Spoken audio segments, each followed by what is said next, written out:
Good afternoon, everyone. Center of Excellence, Gandhi Hospital, welcomes all the participants for today's RDLS session. Today's topic is mental health issues among PLHIV, and the speaker is Dr. Ajay Kumar Jupaka. Dr. Ajay Kumar Jupaka, sir, is the Associate Professor with the Department of Psychiatry at the Gandhi Medical College and Hospital. We welcome you, sir, for today's session and request you to start the session. Yeah. Okay. So thank you, madam, for introducing me. So I hope you all are able to audible to me, right? Yes, yes. Yeah. Okay. Sure. So before starting this session, I would like to tell one small story about mental health issues which has happened in my own personal life. Very briefly. So నేను దాదాపుగా అంటే నేను internship చేసేటప్పుడు అంటే house surgeon టైంలో ఉంటాము. So we use to handle with the cases. So that time అంతగా gloves వేసుకొని అలా కాకుండా మామూలుగానే చూసేవాళ్ళం. సో అప్పుడప్పుడే ఈ హెచ్ఐవి మీద అప్పుడప్పుడే propaganda all is issues are coming out. But ఆ టైంలో అంత పెద్దగా ఇవి లేదు మాకు ప్రొఫైలాక్సిస్ మెజర్మెంట్స్ కానీ గవర్నమెంట్ హాస్పిటల్స్ లేనప్పుడు ఈ should treat like the cautions. IV cannulas పెట్టడం కానీ లేకపోతే బ్లడ్ ట్రాన్స్ఫ్యూషన్ చేయడం కానీ all of with bare hands తోటి చేసేవాళ్ళు. ఆ టైంలో one of my friend had an needle prick injury actually. So he was very so upset. ఎంత అప్సెట్ అయిపోయాడు అని అంటే he keeps on telling to us నాకు వచ్చేస్తుందేమో, నాకు ఇలా ప్రిక్ అయింది అని అంటే we don't much bother actually ఒకటి. So we went to the some of the professors of the medicine that has been contacted with the so that ఏమైనా prophylaxis తీసుకోవాలా, పోస్ట్ ప్రొఫైలాక్సిస్ లేకపోతే ఇంకేమైనా మెజర్ చేయాలంటే అంత అటెన్షన్ అనేది అప్పుడు లేదు. ఏం కాదులేండి అనేది ఉంది. సో ఈ వెంట్ టు దట్ స్టేట్. ఎంత అంటే వీ నోటీస్ హిమ్ లైక్ చాలా డిప్రెషన్లోకి వెళ్ళిపోతుండేవాడు, ఎవరితో సరిగా మాట్లాడుతుండేవాళ్ళు. Finally what is very untowards is happened ఏంటంటే he try to commit suicide that time. Okay. So very unfortunate incident with happened in our colleague. So అంటే ఆ టైంలో మేము అనుకున్నాం అనమాట. సో సమ్ ప్రాపర్ మెజర్ అంత మెంటల్ హెల్త్ అవేర్నెస్ అనేది అప్పుడు లేదు. సో ఇది తీసుకొని ఉంటే మనం ఇంకొక మన కొలీగ్ని అటెంప్ట్ నుంచి మనం కాపాడే వాళ్ళ కాదు కదా అనేది ఆ థాట్ అప్పుడు వచ్చింది అనమాట. So I want to say here it is, ఇది మన లైఫ్ టైంలో ఖచ్చితంగా జరుగుతూ ఉంటుంది ఇది. సో అప్సెట్ అయినప్పుడు కొంచెం డిప్రెషన్స్ కానీ లేకపోతే సమ్ సైకలాజికల్ ఇష్యూస్ కానీ ఇవన్నీ రావడం అనేది ఉంటా ఉంటుంది. But especially one confine to our topic ఏమవుతుంది actually people living with HIV వాళ్ళలో మెంటల్ హెల్త్ ఇష్యూస్ ఎలా ఉండబోతున్నాయి, ప్లస్ వాటిని ఎలా ఐడెంటిఫై చేయాలి, ఐడెంటిఫై చేసినానికి వాటిని మనం ఎట్లా ఓవర్కమ్ చేయాలి, ట్రీట్మెంట్ చేయాలా, సైకాట్రిస్ట్ దగ్గరికి పంపించాలా, ఇవన్నీ ఇష్యూస్ అనేవి మనం ఈరోజు డిస్కస్ చేసుకుందాం. Okay. So coming to this one అంటే background of all these issues ఈ రోజుల్లో మనం చూసినట్టయితే as per this calculations and epidemiology and statics కూడా children and adolescents living with the HIV compared to general populations are more being affected. నార్మల్గానే mental health issues are growing up. మనం statistics చూసుకుంటే ఇప్పుడు దాదాపుగా మనకు 1 in 6 people are suffering with the depression. ఇది normal population చెప్తాను, not with affected with HIV పాపులేషన్లో mental health issues కాదు. So 1 in 6. So second ranking in the highest morbidity in the as per WHO calculations, ప్రపంచ ఆరోగ్య సంస్థ ప్రకారంగా mental health issues అనేటివి ఇలా ఎక్కువ అయిపోతున్నాయి అన్నదానికి ఒక మార్క్ అనమాట. ఓకే. డిప్రెషన్ కావచ్చు, యాంగ్జైటీ కావచ్చు, డిస్క్రిమినేషన్ కావచ్చు, ఎస్పెషల్లీ ఈ హెచ్ఐవి పీపుల్ వాళ్ళకి ఇవన్నీ ఫేస్ ఎక్కువగా అవుతూ ఉంటుంది అనమాట. సో స్టాటిస్టికల్ వైజ్గా చూసుకుంటూ ఉంటే నేషనల్ మెంటల్ హెల్త్ సర్వే ప్రకారంగా చూసుకుంటే 13 to 17 ఏజ్ పాపులేషన్స్లో 7.3 ఉందన్నమాట. అంటే సపోజ్ దాదాపుగా ఒక 100 మంది చిల్డ్రన్స్ తీసుకుంటే అందులో 7గురికి 8 మందికి మెంటల్ హెల్త్ ఇష్యూస్ తోటి సఫర్ అవుతున్నట్టు అనమాట. ఇది చూడడానికి మనకు నంబర్ అనేది చాలా పెద్దగా కనిపిస్తుంది, కాకపోతే ఇంకా ఎక్కువగా సొసైటీలో ఉన్నట్టు. ఇవన్నీ నోటెడ్, ఇవన్నీ సర్వేస్ ఎట్లా చేస్తూ ఉంటారు అని అంటే పేషెంట్స్ వచ్చినప్పుడు శాంపుల్ తీసుకున్నప్పుడు వాళ్ళకి ఏమైనా ఐడెంటిఫై చేసినప్పుడు అలాగని. బట్ అపార్ట్ ఫ్రమ్ ఇది టిప్ ఆఫ్ ఐస్బర్గ్ లాగా వీటికంటే ఇంకెక్కువ పర్సెంటేజెస్ ఉంటూ ఉంటాయి. టిపికల్ కానీ ఏటిపికల్ ప్రజెంటేషన్స్ తోటి మెంటల్ హెల్త్ ఇష్యూస్ మనకు ప్రజెంట్ అవుతూ ఉంటుంది అనమాట. సో ఓవరాల్గా చూసుకున్నట్టయితే 18 to 13% అని చేస్తుంది. సో దట్ దిస్ ఇస్ మనకేంటంటే majority populations with HIV infected individuals they are being more prone for the mental health issues. మానసికమైన ఇబ్బందులతోటి బాధపడుతున్నట్టుగా మనకు అర్థమవుతుంది ఈ స్టాటిస్టిక్స్ చూస్తే. కమ్యూనిటీ బేస్డ్ స్టడీస్లో కానీ నేషనల్ మెంటల్ హెల్త్ సర్వేస్లో కానీ చూసుకున్నట్టయితే కూడా మనకి ఎక్కువగా మంది దాదాపుగా ఆ మానసిక ఆరోగ్య సమస్యలతోటి ఇబ్బంది పడుతున్నారు మనకు అర్థమవుతూ ఉంది. సో ఇది ఎందుకు అవుతుంది? మ్యాక్సిమంగా ఒక సపోజ్ ఒక హెచ్ఐవి వచ్చిన ఇండివిజువల్ కానీ అతను తెలిసిన ఇండివిజువల్ కానీ ఎందుకు వచ్చే అవకాశాలు ఉంటాయంటే కాంప్లెక్స్ రిలేషన్షిప్స్ అంటాం. ఈ రోజుల్లో చూసుకునేటప్పుడు మన ఇంటి కుటుంబ సభ్యులలో కావచ్చు, బయట రిలేషన్షిప్స్లో కావచ్చు కూడా కొన్ని స్ట్రెయిన్ రిలేషన్షిప్స్ ఏర్పడిపోతుంది అనమాట. సో దానివల్ల ఏమవుతా ఉంటుంది అంటే ఈ అండర్స్టాండింగ్లో కానీ, అర్థం చేసుకునే విధానంలో కానీ, డిస్క్రిమినేషన్లో విధానంలో కానీ, సో ఈ అంటే once been affected with this, so ఈ దీనివల్ల మనకు they are more prone for this వచ్చే అవకాశాలు ఉండొచ్చు అనమాట. Plus by basically HIV virus infections వల్ల మన మెదడులో కొన్ని రసాయన చర్యలు కూడా జరుగుతూ ఉంటాయి. బేసికల్గా మేమేం చెప్తా ఉంటాం సైకాట్రిస్ట్ అని అంటే, మానసికమైన వ్యాధులన్నిటికీ కారణం కూడా మన మెదడులో జరిగే కొన్ని రకమైన న్యూరో ట్రాన్స్మిటర్స్, ఓకే, సో కొన్ని రకమైన న్యూరో హార్మోన్స్ ఇబ్బందులు జరగడం వల్ల డిప్రెషన్సే కావచ్చు, యాంగ్జైటీయే కావచ్చు, సైకోసిసే కావచ్చు, ఇవన్నీ జరిగే అవకాశాలు ఉంటుంది. సో బేసికల్లీగా మనకు వైరల్ ఇన్ఫెక్షన్స్ లోడ్ల వల్ల కూడా మన యొక్క hormonal profile in the brain కూడా జరగకపోవడం వల్ల కూడా ఇది వచ్చే అవకాశాలుగా ఉంటుంది. అంటే they are more prone for, అంటే వాళ్ళు మానసికమైన సమస్యలకి బారిపడడానికి అవకాశాలు ఉండొచ్చు అనమాట. ప్లస్ రిస్క్ ఫ్యాక్టర్స్ కూడా ఉండొచ్చు. మీకు ఐడియా ఉంది, మెజారిటీ ది పాపులేషన్స్ అనేటి అబ్యూజ్ ఇవన్నీ మనము చూస్తూ ఉంటాము.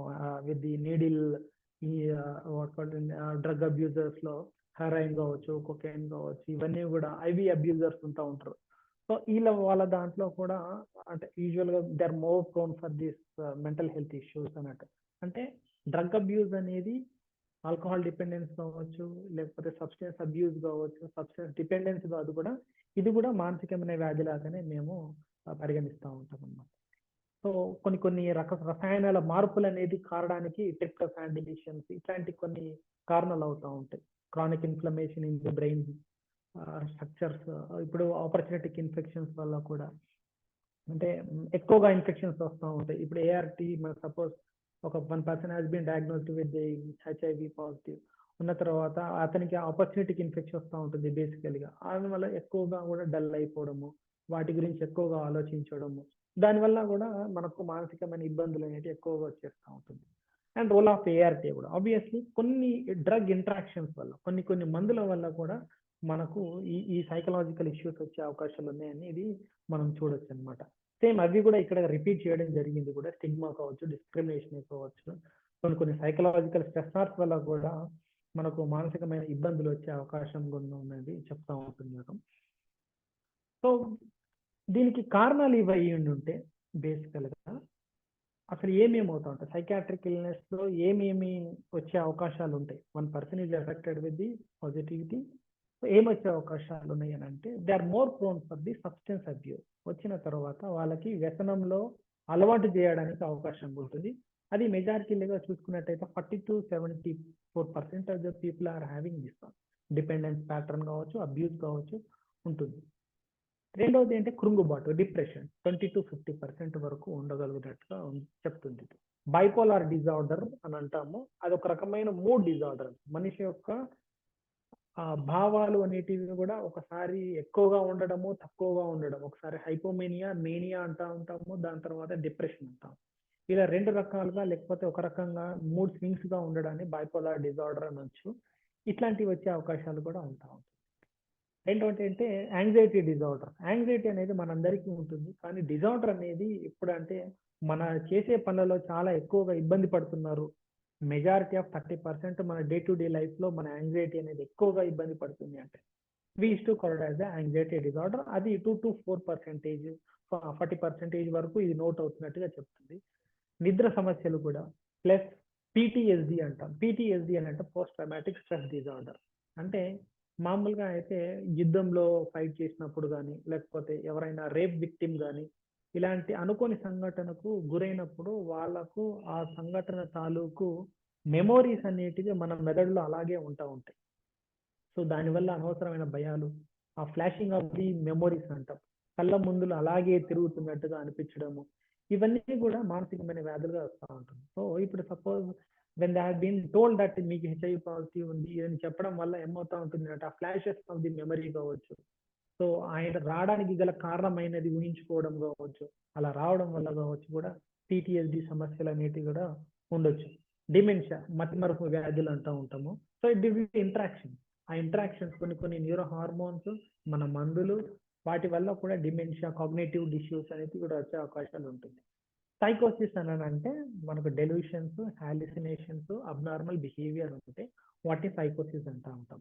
సో ఇన్ డీటెయిల్ గా చెప్తాను, కాకపోతే బ్రీఫ్ గా చూసుకుంటున్నట్టుగా అయితే ఈ రకమైనటువంటి ఒక మానసికమైన సమస్యలు అనేది HIV ఇండివిజువల్లో మనం చూడగలుగుతున్నాం ఈ రోజులలో, రైట్?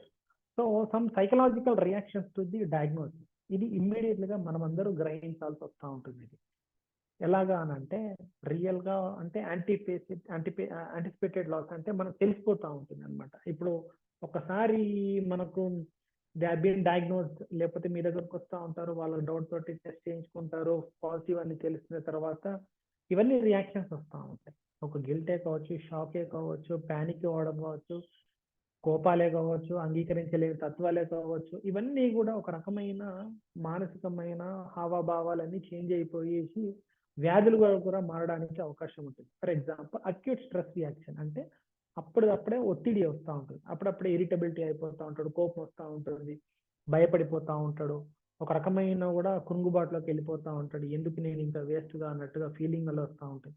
సో ఇదంతా కూడా ఒత్తిడి ఎక్కువగా అవడం వల్ల వస్తుంది. అంటే ఆ పర్సన్కి అది మనకు ఉంది అని తెలిసిన తర్వాత ఇమ్మీడియట్గా వచ్చే సైకలాజికల్ రియాక్షన్, ఆ నిర్ధారణ, వ్యాధి నిర్ధారణ అయిన తర్వాత వచ్చే ఇది అనమాట. సో అడ్జస్ట్మెంట్ డిజార్డర్ అంటే అంటే డయాగ్నోజ్ అయిన తర్వాత కొన్ని రోజుల వరకు ఆ ఫ్రేమ్ వర్క్ లో ఫిట్ అవ్వలేకపోతా ఉంటాడు, తన పని తను చేసుకోలేకపోతా ఉంటాడు, ఎప్పుడు అదే ఆలోచనలతో ఉంటా ఉంటుంది. సో ఆహారం కానీ, నీళ్లు కానీ, అంటే మన స్లీప్ కానీ, అపటైట్ కానీ, ఇవన్నీ తగ్గిపోవడం అనేది ఉంటుంది. So it not been adjust to that environment, so that we to call as adjustment reaction. So ఇది ఇమ్మీడియట్ గా మనకు వచ్చే రియాక్షన్స్ ఇవన్నీ కూడా. సో సైకియాట్రిక్ సైడ్ ఎఫెక్ట్స్ అంటాం ఇవి Sir, excuse me. Yeah So you'll have to speak a bit louder, sir. Okay, you not Thank able you. To Yeah.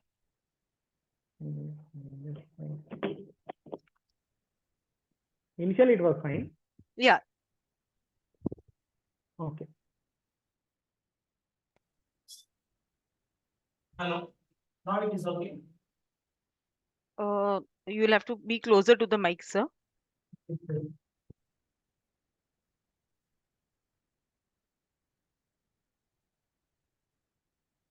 Hello, madam. Yes, sir. You're audible now. Clear.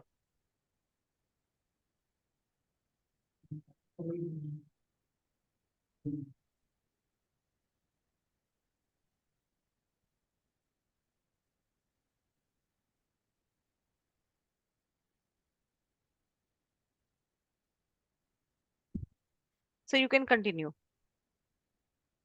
Now it is okay. Yes, now it is okay, sir. So some of the psychiatric side effects అనేది అంటే మందుల వాడడం వల్ల ఇప్పుడు ఏఆర్టీలో మనము treatment పెడతాం. ఏఆర్టీలో కొన్ని మందుల వల్ల కూడా మనకు సైకలాజికల్ ఇష్యూస్ వచ్చే అవకాశాలు ఉంటాయి. సపోజ్ డ్యూడబిడిన్ ఇట్లాంటి వల్ల వాటిలో కూడా మేనియా, సైకోసిస్ ఇట్లాంటి వల్ల వస్తుంది. సో ఇండివిజువల్ డ్రగ్ వల్ల కూడా ఒక్కొక్క రకమైన కూడా మానసికమైన ఇబ్బందులు అనేవి వచ్చే అవకాశాలు ఉంటాయి. ఫర్ సపోజ్ నేను ఒక ఎగ్జాంపుల్ చెప్తే, నేను పోస్టింగ్ లో ఉన్నప్పుడు, నేను పీజీ చేసేటప్పుడు మా పక్కనే చెస్ట్ హాస్పిటల్ ఉంది. సో అక్కడ ఏంటి అంటే మామూలుగా ట్యూబర్కులోసిస్ ట్రీట్మెంట్, HIV ట్రీట్మెంట్ అక్కడ ఇచ్చేటప్పుడు we used to get a lot of referrals from the institutions. After starting some of the antiretroviral drugs, patients manifesting some of the psychiatric symptoms. అంటే అది start చేసిన తర్వాత కొన్ని రకమైన డిప్రెషన్ కావచ్చు, తిక్కగా చేయడం కావచ్చు, మీనియా కావచ్చు, సైకోసిస్ చూస్తాం. we need to identify ఇది ఆఫ్టర్ స్టార్టింగ్ చేసిన తర్వాత కొన్ని రోజుల వరకు ఇలాంటి ప్రాబ్లమ్స్ వచ్చినప్పుడు అన్నప్పుడు దాని అర్థం మెడికేషన్స్ వల్ల ఉంది అనేది మనం అర్థం చేసుకోవాల్సి వస్తుంది. So next, so this is the delirium condition. ఏమేమి కండిషన్స్ అనేటివి క్లియర్ కట్ గా చెప్పగలిగినట్టయితే delirium is the fluctuating conscious. Delirium అంటే ఇప్పుడు మనకు చిన్న సరౌండింగ్స్ ఉంటాం, మనకి ఏం జరుగుతుందో మనకి ఎలా అవుతుందో మనకు తెలుస్తూ ఉంటుంది. కానీ ఇలా వచ్చినప్పుడు కొద్దిసేపు సరౌండింగ్స్ తోటి టచ్ గా ఉన్నట్టు ఉంటాము, కొద్దిసేపు అయిన తర్వాత కూడా మనం ఏంటి, ఎక్కడ ఉన్నాము, ఎక్కడ ఎవరితో మాట్లాడుతున్నాము, ఏ ప్లేస్ లో ఉన్నాము అనేది ఐడెంటిఫై చేసుకోలేకపోతున్నాము. ఓరియంటేషన్ ఆ ఓరియంటేషన్ అనేది పోతా ఉంటుంది.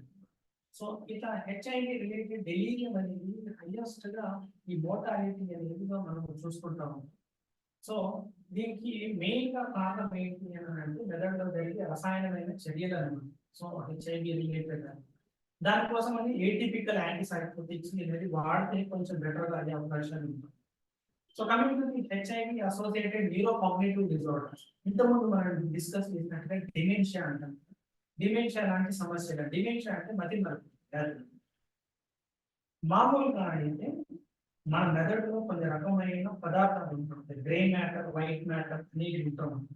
సో ఈ వైరస్ వల్ల మన యొక్క గ్రే మ్యాటర్ యొక్క, వైట్ మ్యాటర్ యొక్క పదార్థాలు మెల్లమెల్లగా తగ్గిపోవడం, ఓకే, ఆపర్చునిటీ ఇన్ఫెక్షన్స్ ఎక్కువగా రావడము, మన ఈ రక్తంలో ఈ వైరల్ లోడ్ ఎక్కువ అయిపోవడము, సెరెబ్రోస్పైనల్ ఫ్లూయిడ్ అంటారు. సో ఇటువంటి ఫ్లూయిడ్స్ లలో ఈ వైరల్ లోడ్ అనేది ఎక్కువగా రావడం వల్ల మనకు ఈ కాగ్నిటివ్ చేంజెస్ అనేది మనకు వచ్చే అవకాశాలు ఉంటాయి. కాగ్నిషన్ అనేది ఏంటంటే మనకు ఈ సింప్టమ్స్ ఉంటాయి.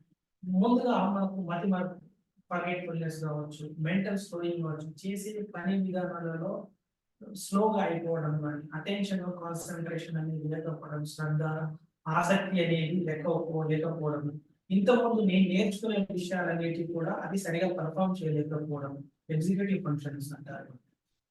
ఇవి ఎర్లీగా మనము నోట్ చేసుకోవచ్చు.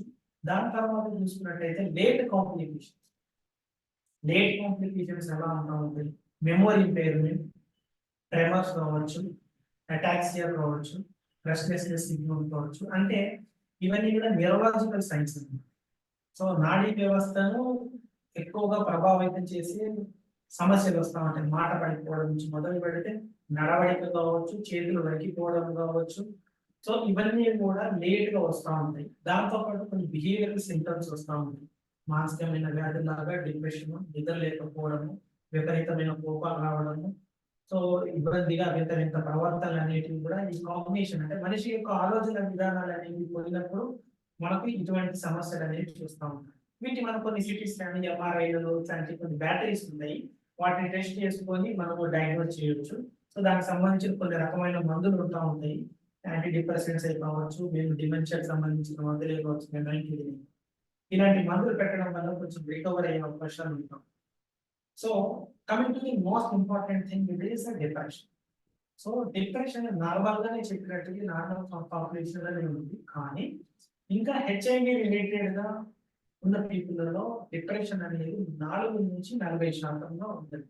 అంటే ఇప్పుడు 100 మంది హెచ్ఐవి సఫర్ అవుతున్న ఇండివిజువల్స్ పర్సన్స్ ఉన్నారంటే వాళ్ళలో దాదాపుగా 4 నుంచి 40 మంది మనం ఈ డిప్రెషన్ బారి నుంచి పడుతున్నాం. దాని అర్థం ఏంటి అంటే ఇది ఎక్కువగా ఉన్నది. ఇది మేజర్ గా చూసుకున్నట్టయితే ఆడవాళ్ళలో ఎక్కువగా ఉంది. ఓకే, సో దాంతో పాటు నేను ఇందాక ముందు చెప్పినట్టుగా అడ్జస్ట్మెంట్ రియాక్షన్స్ ప్రిసీడెడ్ ఉంటా ఉంటుంది.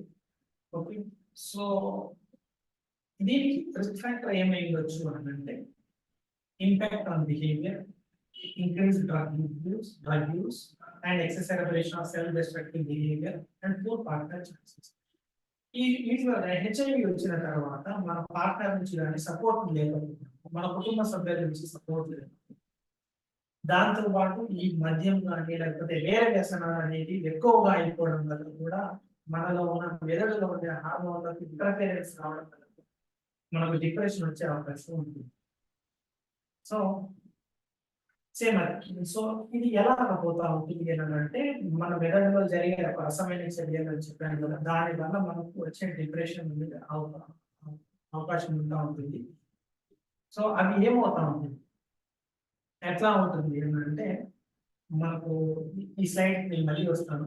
సో డిప్రెషన్ ఎట్లా ప్రజెంట్ అవుతుంది అంటే మాక్సిమం గా 2 వీక్స్ వరకు, అంటే హెచ్ఐవి వచ్చిన తర్వాత కావచ్చు, మధ్యలో అయినా సరే కూడా కావచ్చు, మాక్సిమం గా 2 వీక్స్ వరకు మన మూడ్ అనేది లోగా ఉండడం, అంటే ఉండే విధానంలో మూడ్గా ఉండడం. రెండు, మన ఇంట్రెస్ట్ కానీ మనం ఎంజాయ్ చేసే విధానంలో కానీ కూడా బాగా తగ్గిపోవడం కానీ, ఎనర్జీ అనేది కంప్లీట్ గా లాస్ అయినట్టుగా, లెథార్జిక్ గా అయినట్టు, ఈజీగా అలసిపోయినట్టుగా అనిపించడం, ఇటువంటి కార్డినల్ సింటమ్స్ అంటారు. ఇవి మోర్ దాన్ 2 వీక్స్ ఉన్నట్టయితే మనం డిప్రెషన్ గా మనం చెప్పుకోవచ్చు.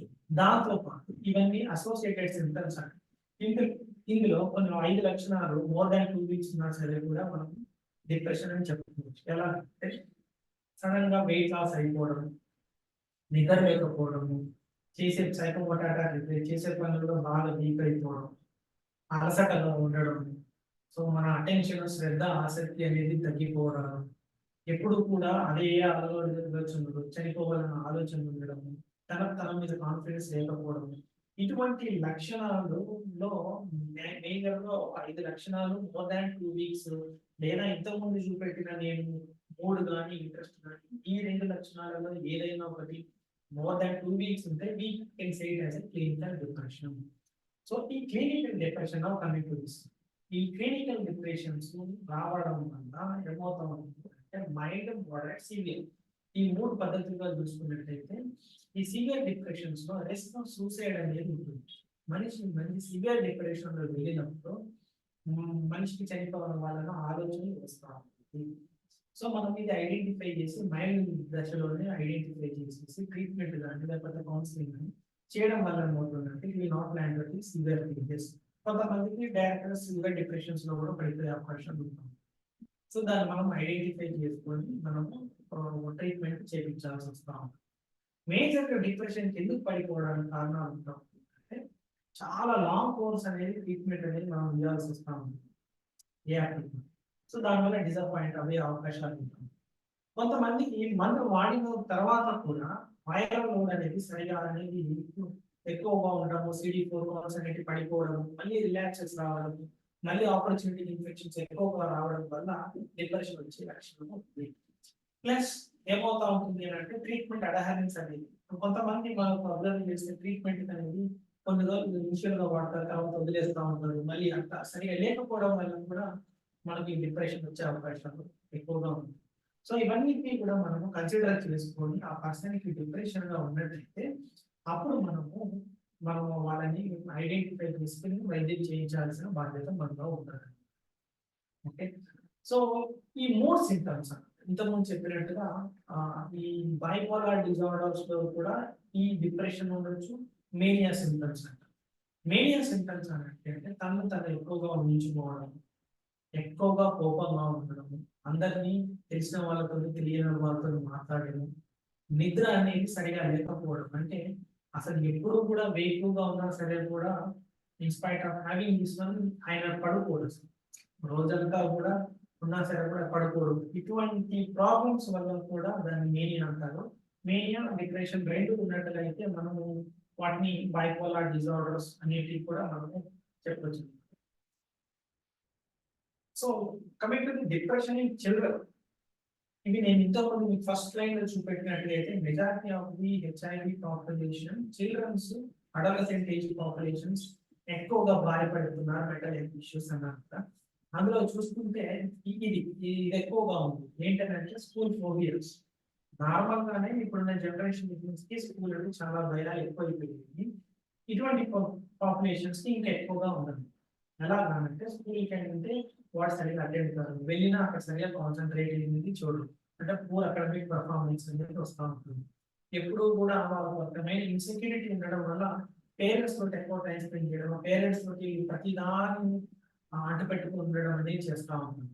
కొంతమంది పిల్లలను అబ్జర్వ్ చేస్తే చాలా వరకు కూడా వాళ్ళంటూ వాళ్ళ లోకంలోనే ఉంటా ఉంటారు. బయట వాళ్ళతో ఎక్కువగా మింగిల్ కాలేకపోవడం, బయటికి వెళ్దాము అని అంటే రాకపోవడము. సో వాళ్ళ దాంట్లో వాళ్ళు ఉంటుంటారు.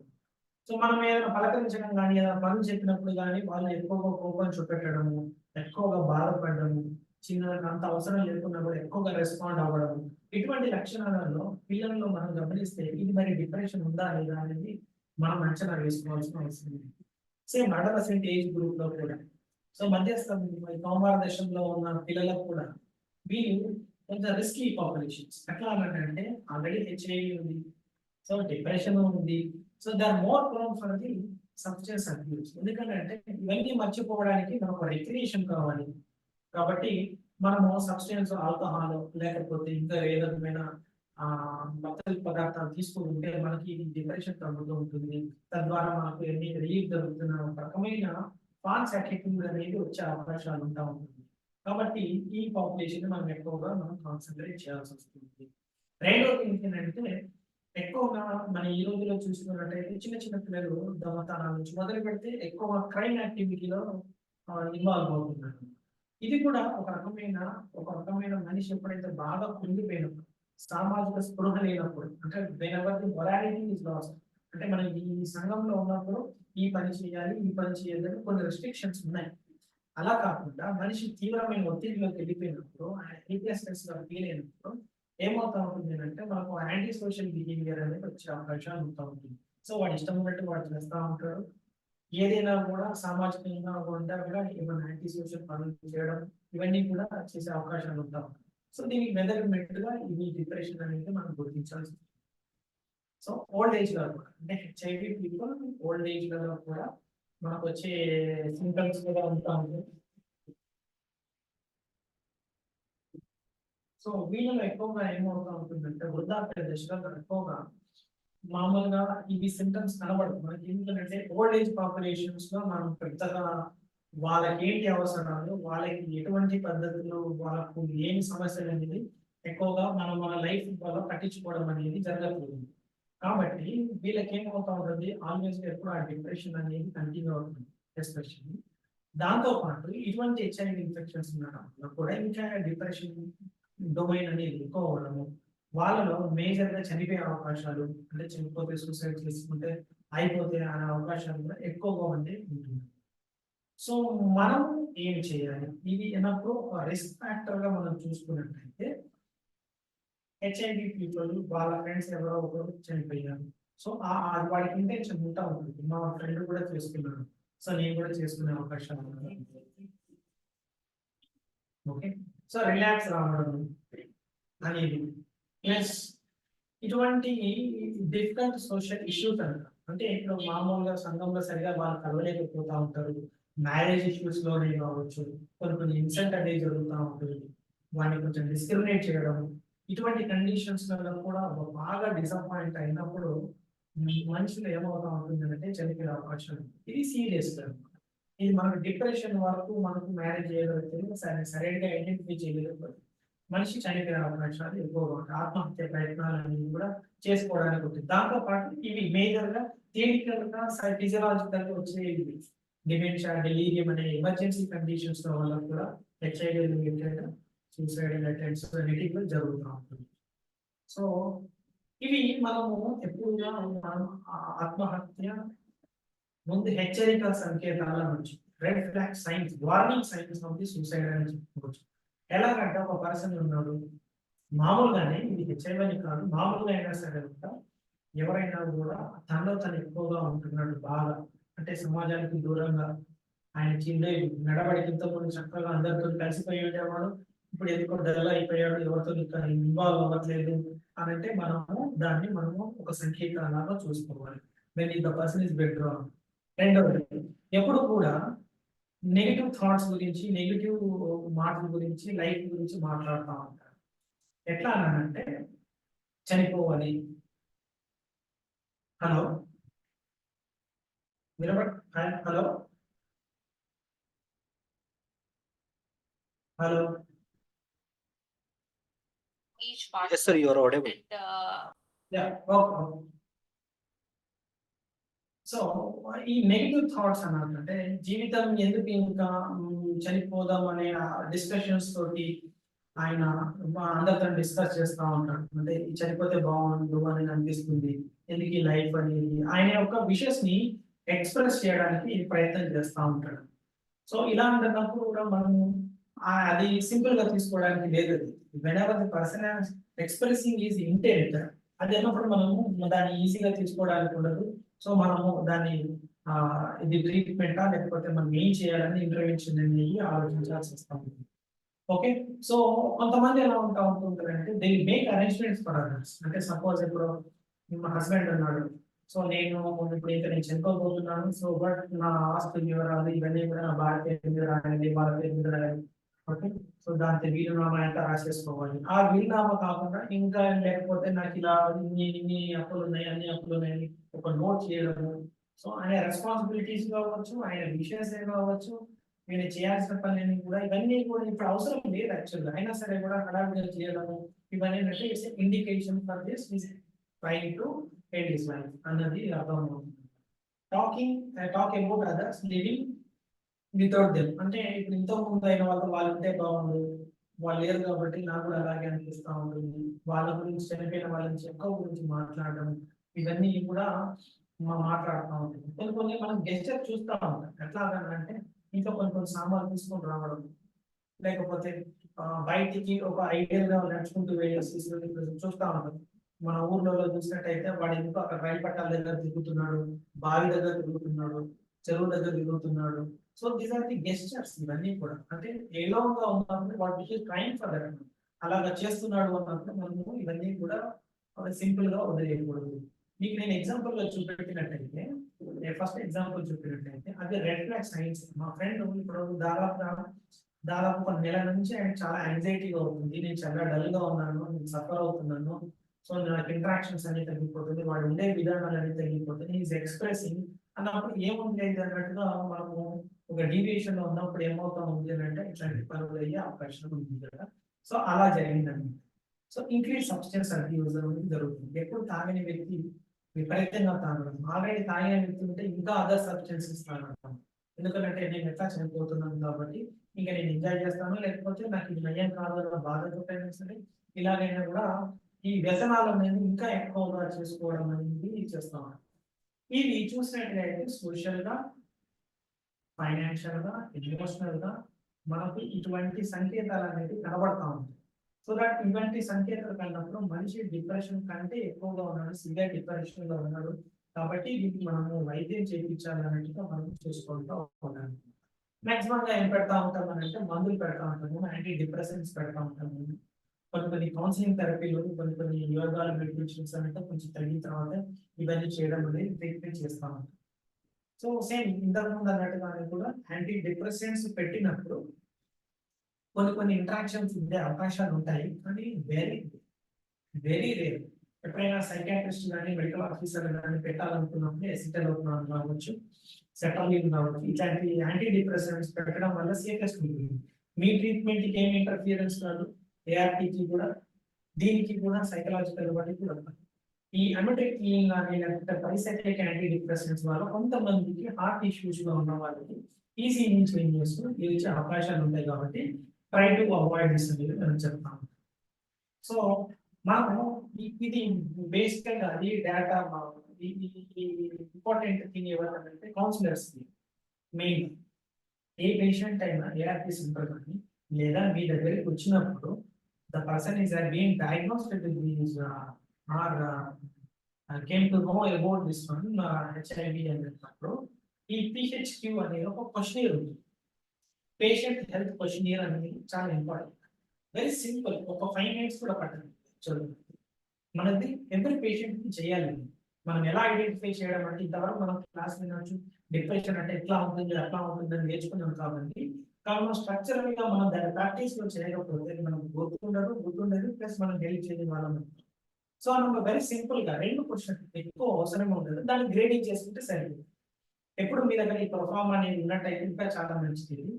మెయిన్ క్వశ్చన్స్ ఏంటంటే గడిచిన 2 వారాల నుంచి మీ మూడ్ ఎట్లా ఉంది, అంటే మీరు లోగా ఉన్నారా, ఓకేనా, హ్యాపీగా ఉన్నారా, లేకపోతే డిప్రెషన్ లాగా అనిపిస్తుందా చెప్తారు వాళ్ళే. పేషెంట్స్ అడుగుతాయి, ఆశాజనకంగా ఉన్నారా, అని మీరు ఒక క్వశ్చన్ అయితే సరిపోతుంది, వాళ్ళే ఆటోమేటిక్ ఆన్సర్ చెప్తారు. గత గడిచిన 2 వారాలలో మీ యొక్క మూడ్ ఎట్లా ఉంది ఒకటి. రెండోది, గత గడిచిన 2 వారాల నుంచి మీ యొక్క ఆసక్తులు, ఇంట్రెస్ట్లు, మీ ఉండే విధానాలలో సంతోషంగా ఉన్నారా లేదు అన్నప్పుడు ఈ 2 క్వశ్చన్లలో మనకు ఆన్సర్ దొరుకుతూ ఉంటాయి. అవి ఏం చెప్తారు, ఎక్కడ సంతోషించా, అసలు సంతోషం లేదు, దేని మీద నాకు ఆసక్తి లేదు అని చెప్పినప్పుడు ఎస్ అని అన్నప్పుడు మనకు ఇవన్నీ కూడా వస్తూ ఉంటుంది అనమాట. గ్రేడింగ్ చేసుకోవాలన్నమాట. Not at all senior, not at all లేదు, అసలు several days, more than days, nearly every days. ఇలాగా ఇవన్నీ కూడా ఈ స్కేల్ బట్టి మనము గ్రేడింగ్ చేయగలిగినట్టయితే మనం ఆ యొక్క డిప్రెషన్ ఉందా అసలు, లేకపోతే మైల్డ్ ఉందా, మోడరేట్ గా ఉందా, లేకపోతే సివియర్ గా ఉందా, మనమేం ఇంటర్వ్యూ కావాలనేది మనకు ఈజీగా తెలిసిపోతా ఉంది. ఫర్ సింపుల్ చెప్తే 5th పాయింట్ చూసినట్టయితే poor appetite or over eating అని ఉంది. సో ఇక్కడ నేను ఏం చెప్తానంటే, నాకు అసలు పూర్ అపెటైట్ అని అంటే అసలు అన్నం తినాలన్నా ఇది లేదు, ఆసక్తి లేదు, ఆకలి లేదు అనుకున్నట్లయితే నియర్లీ ఓవరాల్ అంటే ఎన్ని రోజుల నుంచి అంటే ప్రతిరోజు కూడా నాకు ఆకలి, అన్నం తినాలని లేదు, ఆకలి లేదు అనేటప్పుడు గ్రేడ్ 3 అనేది మార్క్ చేస్తాం. 4th పాయింట్ చూసినట్లయితే feeling tired or having little energy, నేను ఎప్పుడు కూడా అలసిపోతున్నాను, ప్లస్ నాకు ఇంకా ఎనర్జీ లేనట్టుగా అనిపిస్తున్నది అని అంటే 3rd పాయింట్ నేను ఎక్కువగా మెజారిటీ ఆఫ్ ది డేస్ ఉన్నట్టుగా అయితే చేయొచ్చు. సో దానివల్ల మనకి ఈ ప్రాబ్లమ్స్ వచ్చే అవకాశాలు, మన గ్రేడింగ్ అనేది మనం చూసుకున్నట్టుగైతే 0.4 0 to 4 అయితేనేమో డిప్రెషన్ అనేది ఉండకపోవచ్చు అన్నట్టు. 5 to 9 అయితే మైల్డ్ డిప్రెషన్, ఈ స్కేల్ అనేది ఇంపార్టెంట్ కాబట్టి. సో 10 to 14 అయితే moderate depression, 15 to 19 is the moderate to severe depression, 20 to 77 అయితే సివియర్ డిప్రెషన్స్. సో ఇలా ఐడెంటిఫై చేసినప్పుడు మీ ర్యాంకింగ్ ప్రకారం మీరు చేసినప్పుడు మీరు చేయాల్సిన ఇంటర్వెన్షన్స్ అనేవి కూడా అక్కడ ఉన్నాయి. సో మైల్డ్ డిప్రెషన్స్ అంటే మీ మట్టుగా మీరు కౌన్సిల్ చేసుకుని సరిపోతే అయిపోతుంది. సో మోడరేట్ డిప్రెషన్స్ కానీ సివియర్ డిప్రెషన్స్ లాగా ఉన్నప్పుడు మీరు తప్పకుండా మీరు చేసే దీన్ని బట్టితో పాటుకుండా కౌన్సిలింగ్ ప్లస్ మీ యొక్క మెడికేషన్స్ అనేవి ఆర్డర్ చేయడంతో పాటు మీకు దగ్గరలో ఒక సైకియాట్రిస్ట్ కావచ్చు, లేకపోతే మెంటల్ హెల్త్ ప్రొఫెషనల్ కావచ్చు కూడా ఫర్దర్ అసెస్మెంట్ కోసము మరి యాంటీ డిప్రెసెంట్స్ అవసరం అవుతుందా, లేకపోతే ఇంకేమైనా ఇంటర్వెన్షన్ అవసరం ఉందా కోసం రెఫర్ చేయాల్సిన బాధ్యత మనకు ఉంది. కానీ మెజారిటీలో మీకు చూసినట్టుగా అయితే మీకు ఈ 5 to 9 స్కోర్ ఉన్నంత వరకు కూడా మీ దగ్గరనే మీరు కౌన్సిలింగ్ అనేది చేసుకొని మీ మెడికేషన్స్ లో ఇంటర్వ్యూన్ అనేది మీ డాక్టర్ గారిని అడిగి, మెడికల్ ఆఫీసర్ అడిగి ఇది ఈయనకు డిప్రెషన్ ఫీల్ అవుతున్నాడు, లేకపోతే మానసికమైన సమస్యతో ఇబ్బంది పడుతున్నాడు, మనం రాసే మెడికేషన్ వల్ల ఏమైనా ఇబ్బంది అవుతుందా అనేది కూడా మనము ఒకసారి మీ మెడికల్ ఆఫీసర్ని అడిగి మనకు దాన్ని సాల్వ్ చేసుకునే అవకాశం కూడా ఉంటుంది. సో మనం ఏం చేయాలి అని అంటే, ఈ కౌన్సిలింగ్ మీ దగ్గర నేను చెప్పాను కదా, సైకో సోషల్ సపోర్ట్ ఎట్లా ఇవ్వాలి, ఓకే, ఆయనకి సెల్ఫ్ మేనేజ్మెంట్ స్కిల్స్ మనం ఆయనకి ఎట్లా నేర్పాలి అనేవి ఇక్కడ మనం స్లైడ్ లో చూసినట్టుగా అయితే ఉందన్నమాట. సో ఓవరాల్ గా చెప్తే నేను చక్కగా వినండి. ఫస్ట్ 8 గంటల నిద్ర అనేది ఖచ్చితంగా ఉండే విధంగా చూసుకోవాలి. లైఫ్ స్టైల్ మోడిఫికేషన్స్ లో మెయిన్ గా ఒక ½ an hour వరకు ఎక్సర్సైజెస్ కానీ, యోగాలు, మెడిటేషన్ కానీ చేయడం అనేది మనం చూసుకోవాలి.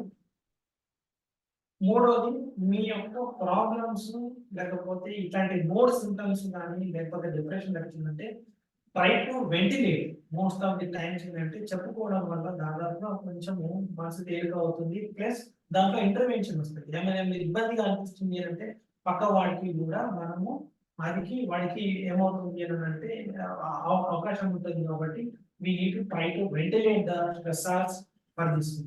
చుట్టూ కూడా ఎప్పుడు కూడా మనకు ఫ్యామిలీ సపోర్ట్ అనేది కూడా ఎక్కువగా ఉండేటట్టుగా మనం చూసుకుంటా ఉండాలి. మనం బలవంతంగా అయినా సరే కూడా గ్రూప్స్ లో కానీ, కమ్యూనిటీ గ్రూప్లలో కానీ ఇన్వాల్వ్ అవ్వడము, దాని గురించి మాట్లాడడము, ఇవి చేయడం వల్ల ఏమవుతా ఉంటుంది అని అంటే మనకు ఈ సపోర్టివ్ లో మనం చేసినట్టుగానే అవుతుంది. పేషెంట్ వచ్చినా సరే కూడా మన దగ్గర మనకి ఇవన్నీ చెప్తా ఉండాలి. Don't worry about your health issues, నీ యొక్క ఇంట్లో issues, family environment issues understand చేసుకునే విధంగా ట్రైనింగ్ ఇవ్వాల్సి వస్తుంది. ప్లస్ ఈ ఫిజికల్ యాక్టివిటీ మీద కావచ్చు, స్లీప్ మీద కావచ్చు, డైటరీ రిస్ట్రిక్షన్స్ మీద కావచ్చు కూడా చక్కగా మనం కౌన్సిలింగ్ చేయడము చేస్తే మనం సైకోసోషియల్ గా కూడా మనకు హెల్ప్ఫుల్ గా చేసిన వాళ్ళం అవుతాం.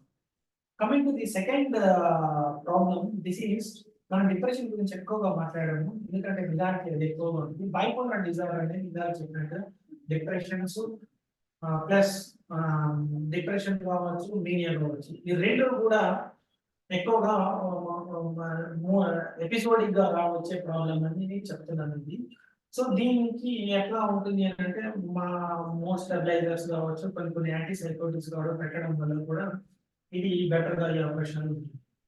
So same so anxiety disorders అంటే ప్రతి దానికి కూడా యాంగ్జైటీ అనేది ఎట్లా వస్తుందంటే షేకింగ్ ఆఫ్ ది హ్యాండ్స్ కావచ్చు, పాల్పిటేషన్స్ అంటే గుండె దడదడగా ఎక్కువగా ఉండడం అని కావచ్చు, ఎక్కువగా చెమటలు పడుకోవచ్చు. పేషెంట్స్ మనకు కంప్లైంట్ చేస్తూ ఉంటారు, కడుపులో కష్టంగా ఉంది సార్, అంత భయంగా ఉన్నట్టుగా అనిపిస్తూ ఉంటుంది. సో నా గురించి చెప్పాలంటే భయం అవుతుంది, నా స్టేటస్ ని రివీల్ చేయాలంటే ఇబ్బంది అనిపిస్తూ ఉంటుంది. సో ఇట్లాంటి సైన్స్ మనం ఉన్నప్పుడు యాంగ్జైటీ అనేది మనం ఉంటుంది. డిజార్డర్ అని అంటే more than 30 to 40% of the life స్టైల్లో వాళ్ళకి ఇబ్బంది అనిపించినప్పుడు సో దాన్ని డిజార్డర్ గా అంటూ ఉంటుంది. సో ఇట్లాంటివి ఐడెంటిఫై చేసినప్పుడు మనము కొన్ని మాత్రలు కావచ్చు, అవసరమైనప్పుడు మనం కౌన్సిలింగ్ చేసిన వల్ల దీన్ని కొంచెం చేసుకోవచ్చు. సో లాస్ట్లీ ఈ సైకోసిస్ అంటాం, ఇది యాక్చువల్ గా కొంచెం రేర్, బట్ అయినా సరే కూడా మోస్ట్లీ ఏమవుతా ఉంటుంది అంటే ఇందాక చెప్పినట్టుగా డ్రగ్ ఇంట్రాక్షన్స్ వల్ల లేదా ఆల్రెడీ హెచ్ఐవి ఇన్ఫెక్షన్ ఉన్నప్పుడు ఈ ఆపర్చునిటీ ఇన్ఫెక్షన్స్ అనేటివి ఎక్కువ ఉండడం వల్ల ఆ ఇన్ఫెక్షన్ ఇంట్రాక్షన్స్ వల్ల కూడా మనకు ఈ సైకోసిస్ వచ్చే అవకాశం ఉంటుంది. సైకోసిస్ అంటే ఏంటి అంటే వాడికి అబ్నార్మల్ బిహేవియర్ ఉంటా ఉంటుంది, వింత ప్రవర్తనలు ఉంటా ఉంటుంది. అప్పటిదాకా చక్కగా ఉన్న వ్యక్తి వింతగా చేయడము, అనుమానాలు చెప్పడము, తనలో తను నవ్వుకోవడము, తనలో తను మాట్లాడుకోవడము, ఆయన వ్యక్తిగత పరిశుభ్రత అనేది సరిగా లేకపోవడము, సో ఉండే బిహేవియర్ లో గ్రాస్ గా అబ్నార్మల్ గా కనబడడం, ఇవన్నీ చూస్తా ఉంటే మనము వాటిని డెల్యూషన్స్, హాలిసినేషన్స్ అని అంటా ఉంటాం.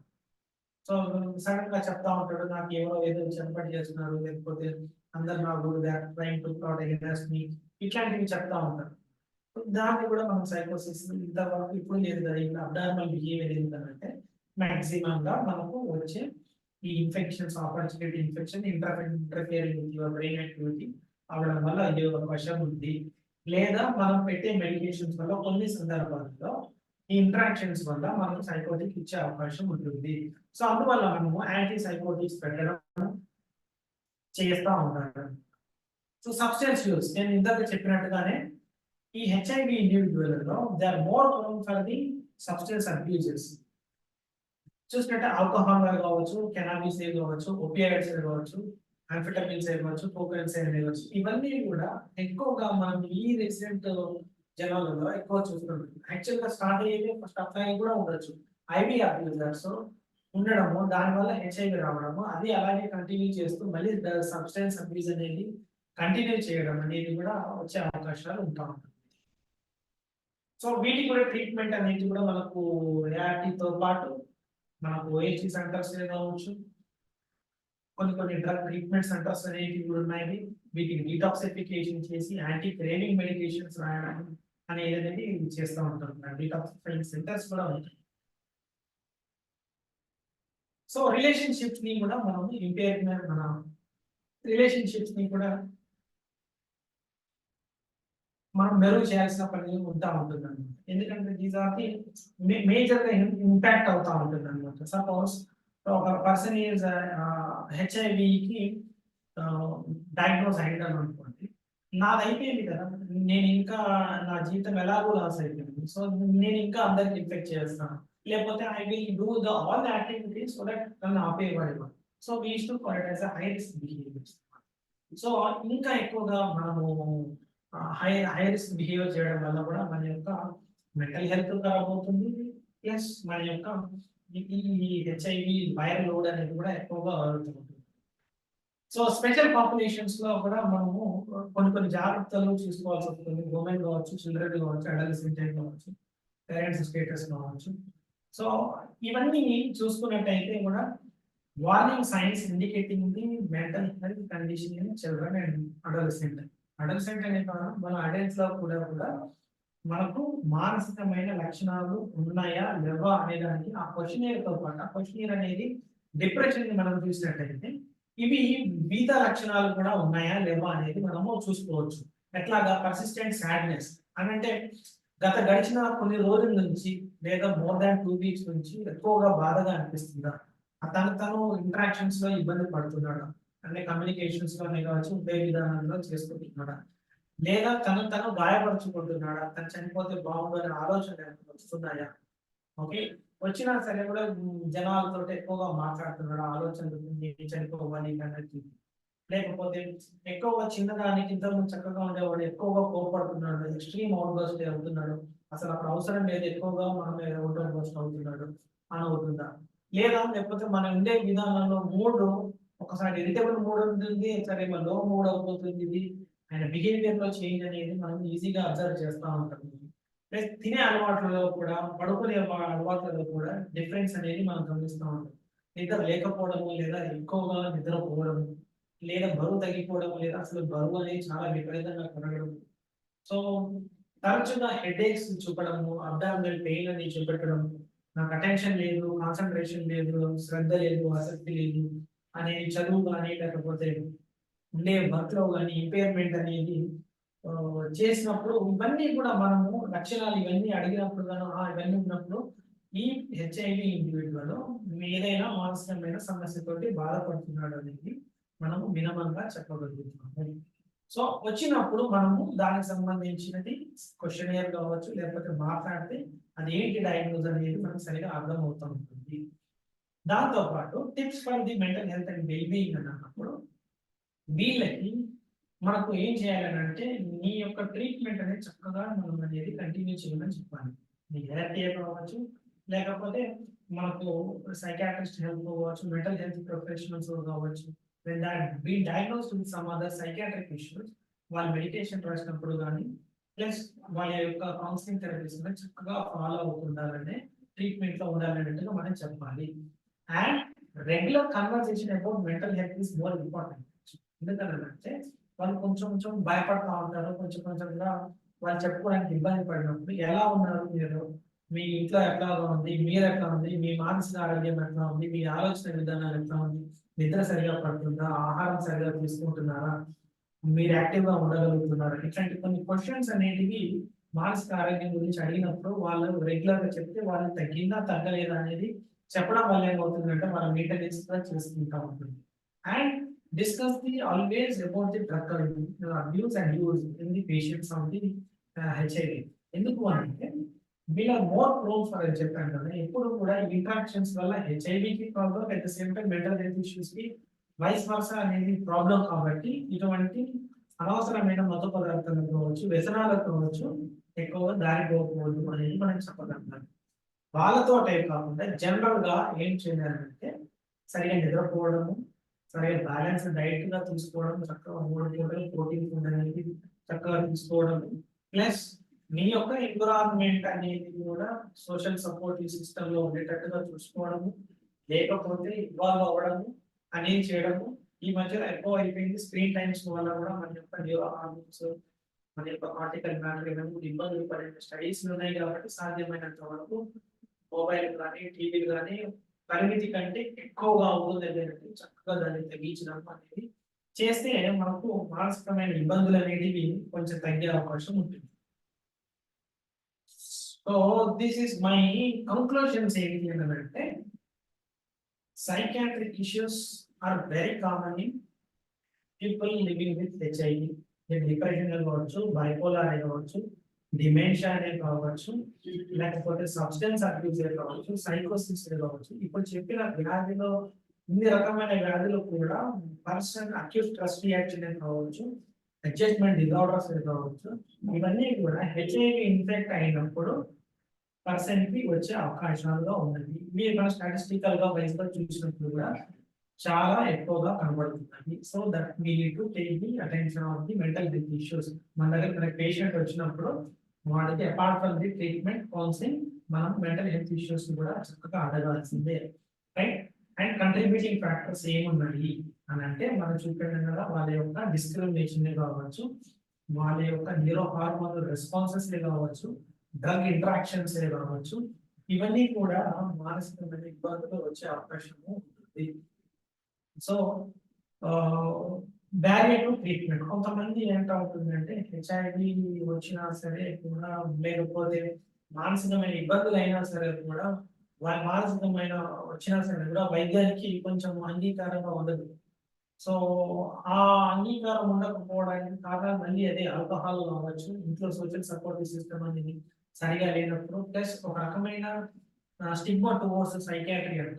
ఏంటి అంటే నాకేమి మానసిక ఆరోగ్యం ఏమి ఇబ్బంది లేదు, నాకు ఓన్లీ ఇదే ప్రాబ్లం ఉంది, చక్కగా నేను చేయగలుగుతాను అనటం. దీనివల్ల ఏమవుతుంది అంటే ఈ బ్యారియర్స్ అనేవి మనం ఐడెంటిఫై చేసి అలా కాదు అనేది మనం కౌన్సిల్ చేయగలిగినట్లయితే మెంటల్ హెల్త్ ఇష్యూస్ అనేది చక్కగా తగ్గిపోతూ ఉంటుంది.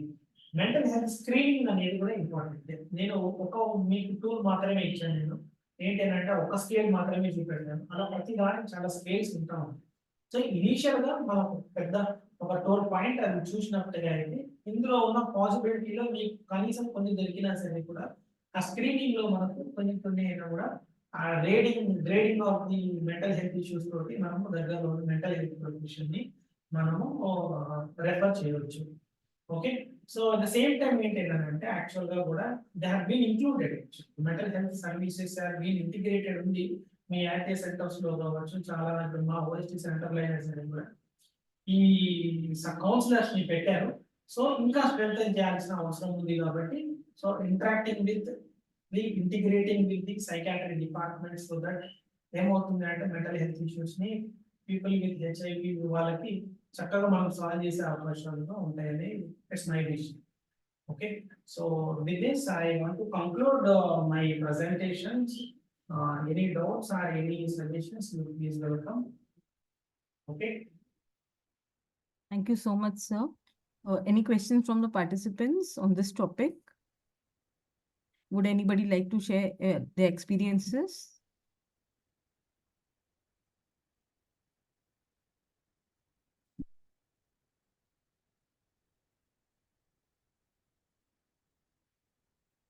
So I don't think there are any questions. Thank you so much for facilitating this session. Oh, okay, madam. Thank you so much, sir. Okay, Thank you thank you, audience, and thank you, madam. So can I leave, madam? Yes, sir. Yes, sir. Thank you so much. Thank you to all the participants for patient listening. We'll conclude this session now.